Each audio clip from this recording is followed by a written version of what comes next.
Hello friends, good evening. हम लोग भोपाल वापस आ चुके हैं और परी ने अपना काम शुरू कर दिया। चाय नहाने धोने चाय पीने के बाद परी ने राखी अपने पापा को बांधी। उनकी बुआ जी लोगों ने भी राखी और मिठाई भेजी थी, तो परी ने उन लोगों की भी राखी बांध दी है और उन्हें तिलक लगाएगी। वैसे तो इनके पापा को कानपुर आना था रक्षाबंधन में, पर छुट्टी नहीं मिलने की वजह से वो रक्षाबंधन में भी नहीं आ पाए और हम लोगों को वहाँ से अकेले ही हम लोग आए। तो इस तरह इनको राखी नहीं बन पाई थी, तो परी की बुआ जी लोगों ने राखी साथ में हम लोगों के भेज दी थी कि परी बांध देगी। तो परी अपनी भी राखी बांध रही है और अपनी बुआ जी लोगों की भी राखी बांध रही है।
Hello friends, good morning. Welcome to Pari and mamma blog. जैसा कि आप लोग भी जानते होंगे, कहीं से आने के बाद घर की हालत तो ख़राब होती है। और ये देखिए हमारी डाइनिंग टेबल, ये है हमारे लिविंग रूम का सेंटर पीस। जो भी सामान होता है बस इसी में ही रख दिया जाता है। और अभी इस बीच इनके पापा अकेले रहे हैं, तो उन्होंने भी खूब अपनी मनमर्जी की है। कहीं भी सामान, कुछ भी सामान इधर उधर डाल रखा है। तो मेरी क्लीनिंग बस यहीं से स्टार्ट हो रही है, डाइनिंग टेबल से। तो मैं सारा सामान, एक्स्ट्रा सामान या सारा सामान निकाल ले रही हूँ और मैं इसकी क्लीनिंग करूँगी। धीरे धीरे मैं डाइनिंग टेबल का सारा सामान हटा दूँगी और फिर उसके बाद उसकी क्लीनिंग स्टार्ट करूँगी। तो मैंने मैट्स हटा दिए हैं और ये साइड में टेबल में जो सामान रखा है, बास्केट रखी है, नैपकिन होल्डर है, ये मैंने DIY किया था। इनको मैं धीरे धीरे सब सामान हटा के इसकी क्लीनिंग स्टार्ट करूँगी। मैं सोच रही हूँ कुछ थोड़ा बहुत चेंज भी करूँ, तो देखती हूँ क्या क्लीनिंग करने के बाद क्या समझ में आता है कि इसमें क्या चेंज करूँ जो थोड़ा सा देखने में अच्छा लगे। थोड़े दिन बाद देखो कुछ चेंज करके तो थोड़ा सा आँखों में अच्छा लगने लगता है, न्यू गेटअप आ जाता है तो मन को अच्छा लगने लगता है। तो मैंने ये सामान सब हटा लिया है और मैं देखिए इन्होंने चेयर पे अपना हैंकी खोस दिया है। कहीं भी कुछ भी सामान इधर उधर ऐसे ही जहाँ मन आया वहाँ पे कर दिया है। तो मैंने थोड़ा पानी मैंने पहले सूखे कपड़े से टेबल को साफ़ कर लिया है, फिर मैंने थोड़ा सा पानी डालकर उसको गीले से पोंछ ले रही हूँ।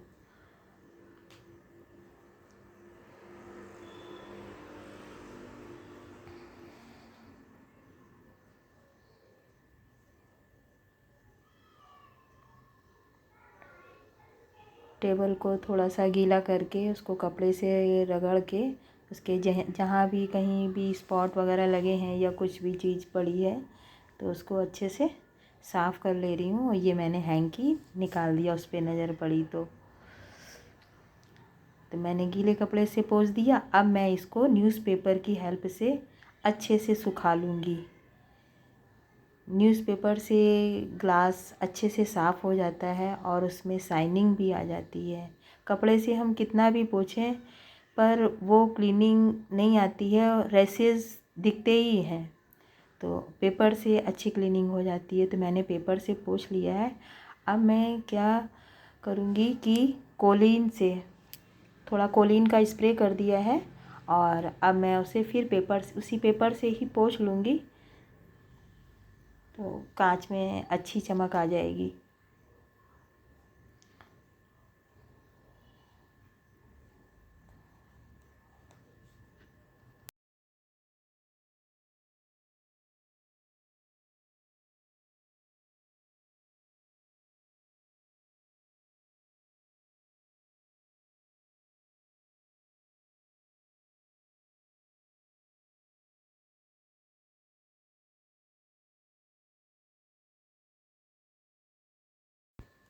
डाइनिंग टेबल में अच्छी सी चमक आ गई है। अब मुझे लग रहा है कि हाँ, टेबल साफ़ लग रही है।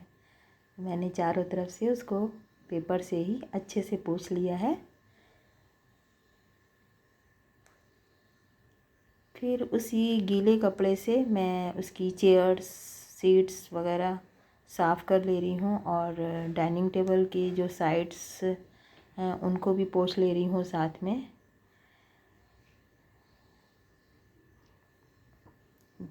जब कहीं सफाई के लिए हाथ पड़ता है तो फिर उसके आसपास जितनी भी चीज़ें होती हैं तो उनमें हाथ ज़रूर लगा देना चाहिए। इससे ऑल ओवर क्लीनिंग लगती है।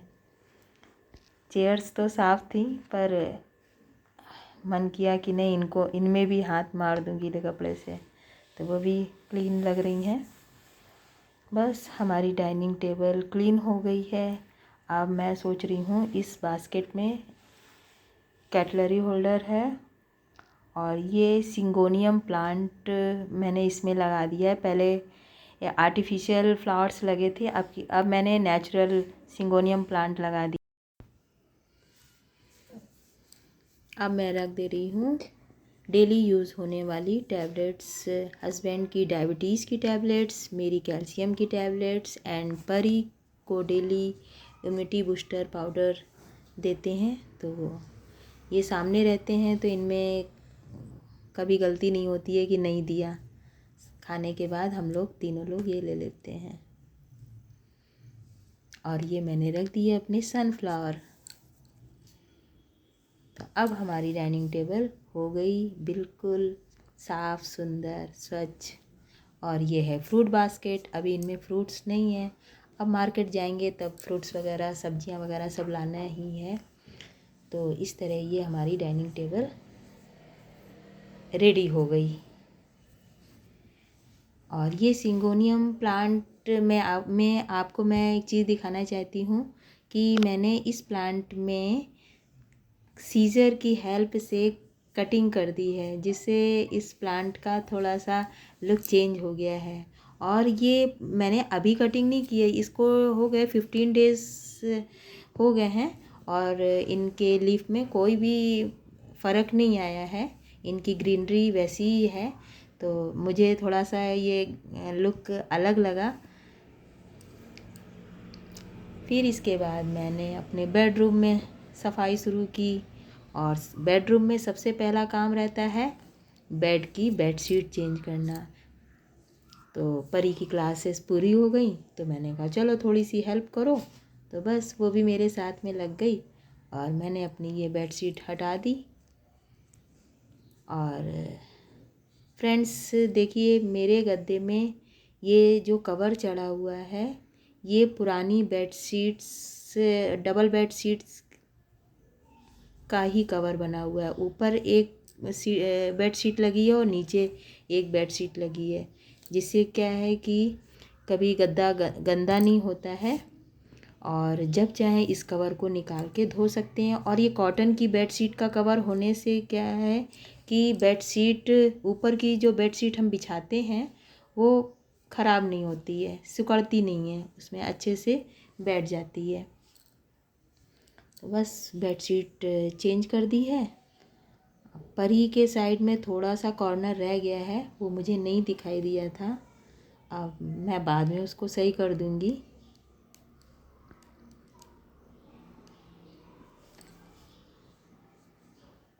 बेडशीट चेंज होने से ही काफ़ी कुछ सफाई का अनुभव होने लगता है।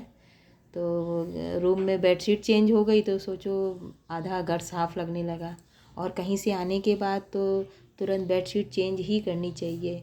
इनके पापा ने तो शायद एक भी दिन बेडशीट चेंज नहीं की। मैं बोल के गई थी और निकाल के भी रख गई थी, फिर भी उन्होंने चेंज नहीं की थी। हस्बैंड लोगों का ऐसे ही काम रहता है।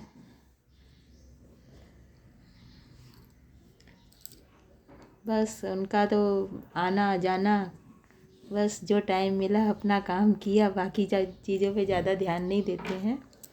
तो ये सबसे पहला काम हमारा यही था कि बेडशीट। अब देखिए हमारा बेड कितना अच्छा लगने लगा है, साफ़ सुथरा। अब इसमें अच्छी सी नींद आएगी। अब मैं परी के रूम में आ गई। परी का भी बेड सही करना था। तो देखिए इसके गद्दे में भी मैंने ये सिंगल बेड है, तो मैंने सिंगल 2 बेड शीट के कवर जोड़ के ये बेड कवर बने हैं। ये हमारी मम्मी ने हमारी हेल्प करी थी बनाने में हैं। और मैंने जो बेड शीट निकाली थी वो परी को पसंद नहीं आई, तो उसने चेंज करके ये बेड शीट बिछवाई मेरे साथ। और ये देखिए एक पिलो रखी है बारबी वाली, वो भी DIY किया हुआ है। वो परी का टॉप था और टॉप पुराना हो गया था, पर मुझे इसका जो प्रिंट था बारबी का वो मुझे बहुत अच्छा लगता था, तो मैंने एक पिलो में उसका कवर बना के लगा दिया। तो उसके रूम में ये हमेशा रखा रहता है, मुझे बहुत अच्छा लगता है। और परी को अच्छा लग रहा है, उसने पर्दे खोल दिए, बहुत लाइट आ रही है पीछे से। दिन में तो लंच में खिचड़ी ही खाई थी हम लोगों ने। फिर शाम को परी और परी के पापा की फरमाइश थी कि एग करी बनाओ, तो मैंने भी सोचा अब बहाना कोई नहीं चलेगा, अब तो सावन ख़त्म हो चुके हैं। तो बस एग करी की तैयारी चालू हो गई है। और मैंने फ्राई पैन में 2 टेबल स्पून ऑयल डाला और उसी में ही मैंने 2 लौंग डाल दी। ऑयल को ज़्यादा गर्म होने नहीं दिया है, नहीं तो ऑयल ज़्यादा गर्म रहता है तो एग ज़्यादा छिटकते हैं, तेल छीटता है तो डर रहता है। तो बस मैंने एग को डाल दिया है।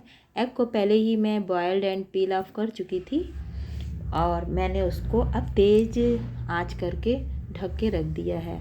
और उसी फ्राई पैन को धीरे धीरे हिला रही हूँ, जिससे अंदर एग अलटते पलटते रहें। इससे हमारे फ्राई पैन के अंदर ही एग फ्राई हो जाएंगे और हमें एक भी छींटे नहीं लगेंगे। तो हमारे एग ऑलमोस्ट फ्राई हो चुके हैं और इसमें मैंने हाफ़ स्पून हल्दी पाउडर डाल दिया, जिससे एग का कलर गोल्डन येलो हो जाए। और मैंने उसको अच्छे से हिला लिया है। और मैं ज़्यादा एग फ्राई नहीं करती हूँ, हमारे घर में ज़्यादा पसंद नहीं है ज़्यादा फ्राई एग, इसलिए मैं ज़्यादा फ्राई नहीं करती हूँ। आप लोग उसे अच्छे से और फ्राई कर सकते हैं। तो अब छींटे आना बंद हो चुके हैं, तो हम प्लेट खोल के भी इसे और फ्राई कर सकते हैं। तो मैंने तेज़ आंच करके थोड़ा सा और फ्राई कर लिया। अब मैं 1 बाय 1 एग को बाहर निकाल लूँगी। मैंने ऑयल पहले से ही ज़्यादा डाल रखा था, इसी ऑयल में मैं अपनी करी भी तैयार कर लूँगी। हम लोग एग करी वगैरह कुछ भी बनाते हैं तो पहले से ही सारी चीज़ें तैयार कर लेते हैं और बाकी बाद में कोई भी मटेरियल छूना ना पड़े या मांगना पड़े, तो इसीलिए पहले ही पूरी प्रिपरेशन कर लेते हैं। और ये मैंने इसी गरम ऑयल में अपना प्याज, लहसुन, टमाटर, अदरक का पेस्ट डाल दिया है। और मैंने लौंग पहले डाल रखी थी, लौंग से ग्रेवी में टेस्ट अच्छा आ जाता है, उसकी खुशबू अच्छी आ जाती है। अब मैं इसे अच्छे से भून लूँगी।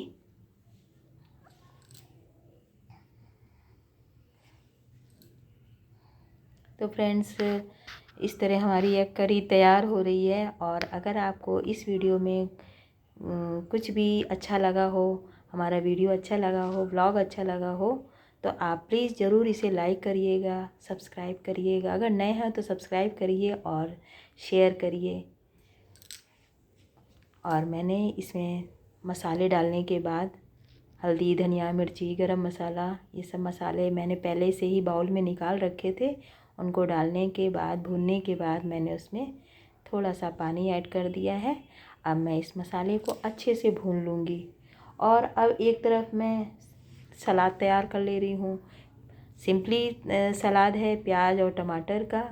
इसके साथ तो बस इतना ही अच्छा लगता है। मैंने मोटे मोटे प्याज काट लिए हैं, टमाटर काट ले रही हूँ और हरी मिर्ची काट ले रही हूँ।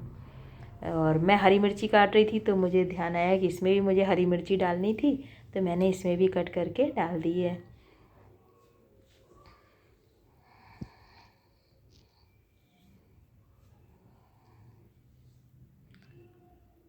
तो इस तरह हमारा ये एक तरफ हमारी एग करी तैयार हो रही है और एक तरफ मैंने अपना ये सैलेड तैयार कर लिया है। रोटियां मैंने पहले सेक के रख ली थी। तो बस ये एग करी तैयार होते ही हमारा डिनर बिल्कुल प्रिपेयर है। और आप सभी भी हमारे साथ डिनर का आनंद लीजिए। हरा धनिया नहीं है तो उसके बिना भी करी अच्छी लगेगी। और हम लोग डिनर नीचे बैठ के ही करेंगे क्योंकि हम लोग एग वगैरह डाइनिंग टेबल पर नहीं खाते हैं। तो हम लोगों ने नीचे पेपर बिछा लिया है और आप लोग हमारे साथ एंजॉय करिए। Thank you.